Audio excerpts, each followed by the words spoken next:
د سیمې ګرانو لیدونکو د کرونا په باره کې هره ورځ ډېرې خبرې کیږي او نن په لندن کې موږ د ډاکټر صاحب یونس خان سره مرکه لرو. راسئ چې پوښتنه ځینې وکړو چې د کرونا څه رقم پیژندلې ده او کرونا څه شی ده. مننه نایا جان، باید ما ته 2 متره مسافه وساتو چې دا ډېره مهمه ده. کرونا اصل کې د په حیواناتو کې دا وایرس پیدا کیږي او په دې وایرس د انسانانو نه د حیواناتو انسانانو ته جمپ کړی دی، توپ یې کړی و. دې نه مخکې 2 نور مرضونه هم شته دی چې جهان یې پېژني. پای کې چې دی سارس دی، severe acute respiratory syndrome دی، او دویم چې دی په مرس په نوم یادېږي middle east respiratory syndrome دی. دا دریم مرض دی چې د نوول کرونا وایرس یا نوی کرونا وایرس پیدا کوي چې د کووید 19 په نوم یادېږي. او په دنیا کې هم دا اوس وخت تقریبا 6 لکه نه زیات خلک پې اخته دي او په دنیا کې تقریبا 80 زره خلک د دې نه وژل شوي دي. ډاکټر صاحب دا کرونا وایرس څه رقم لګیږي؟ او د ټولو مخکې دا چې د یو ریسپریټري وایرس دی، معنا دا دی چې تنفسي وایرس دی سره چې موږ ساه اخلو، دا د ششتوني یا سیږي چې ورته ویلی شي په دې باندې تاثیر کیږي. مثلا که لاس دې چټل وسیږي او هغه خولې ته سړی ویسي یا پوزې ته یا سترګې ته، نو کولی شي چې دا وایرس انسان واخلي. د سترګو څه هم؟ او د سترګو څخه هم، ولې چې ریسرچ یا ساینسي څېړنه دا وایي چې سترګې هم د ریسپریټري یا د پوزې خولې سره تړون لري، نو په دې لاره دا کولی شي چې سیږو ته یا ششتونو ته هم ورسیږي. ډاکټر صاحب خلک وایي چې دستکشې وکاروئ، ماسک وکاروئ، 2 متره فاصله باید ولري. دا نور شیان هم ستا د دې دپاره که یوازې دومره کفایت کوي؟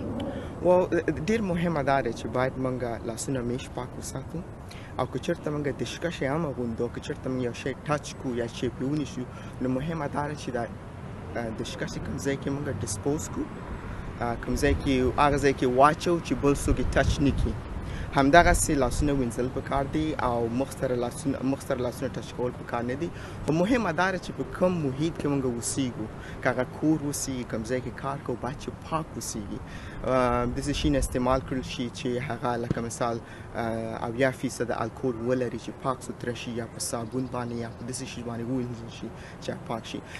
ریسرچ دا وایي چې دا وایرس کولی شي چې د باندې ژوند وکړي د 4 نه تر 9 ساعته پورې، مثلا په خطونو کې یا په کاغذ باندې یا په داسې پلاستیکي سامانونو باندې. نو دې لپاره مهمه دا ده چې هغه پاک هم کړلی شي. ډاکټر صاحب تاسې په روغتون کې دلته په لندن کې کار کوئ، تاسې یو څوک داسې لیدلی دی چې په دې ناروغۍ اخته یي؟ لیدلی مې دی، خو د دې نښانې ډېر داسې مختلفې اوسیږي. تقریبا د 80 نه 15 خلک مایل سمپټم ورته چې ویل کېږي چې ډېر کم هغه نښانې ښیي. نښانې څه دي؟ مثلا اول چې دی د هغې د تبه لري، دویم چې دی ټوخی دی، هغه هم دوامداره ټوخی د نیم ساعت نه تر 1 ساعته پورې دوامداره ټوخی لري، او ساه سره چې اخلي ډېر داسې تکلیف سره یې اخلي. بعضې خلک دي چې هیڅ سمپټمز نه لري، تقریبا 80 نه 15% خلک پورې. بعضې خلک چې دي د 15 نه تر 20% پورې چې موږ ورته وایو سیویر سمپټمز لري، چې ډېر مشکلات سره دا ساه اغلي او نور تکلیفونه هم لري.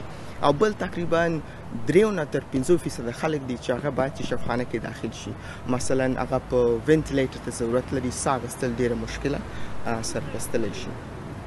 ډاکټر صاحب په وطن کې د تورې چای خبرې کیږي یا خلک نور درمل خبرې کوي چې دا سته او هغه سته. تاسې یو شی لیدلی دی چې د کرونا وایرس مخه وکړي؟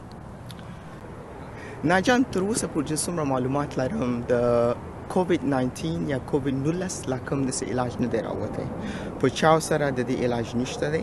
همدا وخت کې ساینسي څېړنه دا کوشش کوي چې دې لپاره واکسین پیدا کړي، او کار روان دی چې دغسې نور دوا هم پیدا کړي چې د دې مخنیوي ونیسي.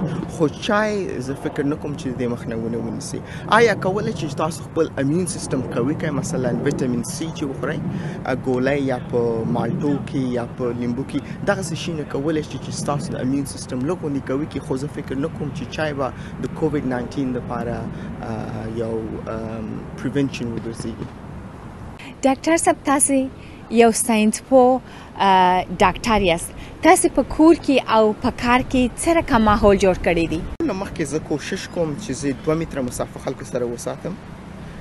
دویم زه د پبلک ترانسپورت کې نه ځم، که هغه بس چلو، ټرین چلو یا داسې نغه شي چې هغې کې انسانان سره په ګڼه سره اوسېږي، هغې نه ځان لرې ساتم. او په رستورانت ته شلو یا دغسې سینما شلو، هغه ځایونو ته زه بیخي نه غواړم چې لاړ شم. نو دغه شیونه ما ځانونه ساتلي. په کور کې هم زه کوشش کوم چې ټول محیط پاک اوسېږي. عموما که دروازه یا که اشپزخانه اوسېږي یا داسې نور ځایونه اوسېږي، زه کوشش کوم چې هغه همیشه پاک اوسېږي. که ټوخی کوم یا اپشنګی اچوم، عموما مې په جیب کې مې دستمال اوسېږي، نو پوزې ته یې نیسم چې دغسې نه شي چې یو بل انسان ما نه سره متاثر شي. او نور د ځان د نظافت خیال کوم، لاسونه وینځم، همیشه زما سانیټایزر په جیب کې اوسېږي چې هغه زه اچوم، او که چې سره ټچ وکړم یا چې وجنګوم په لاس باندې، زه یې پاک کوم. مهمه دا ده که چېرته یو کور کې یا بلډینګ کې موږ اوسېږو او دروازه یوه اوسېږي، نو هغې کې نور خلک هم راځي هماغه دروازه سره جنګوي. نو کوشش کوئ چې کله کور ته دننه لاړ شئ، زر ته زر هغه لاسونه سره ووینځئ. ډېره مننه ډاکټر صاحب.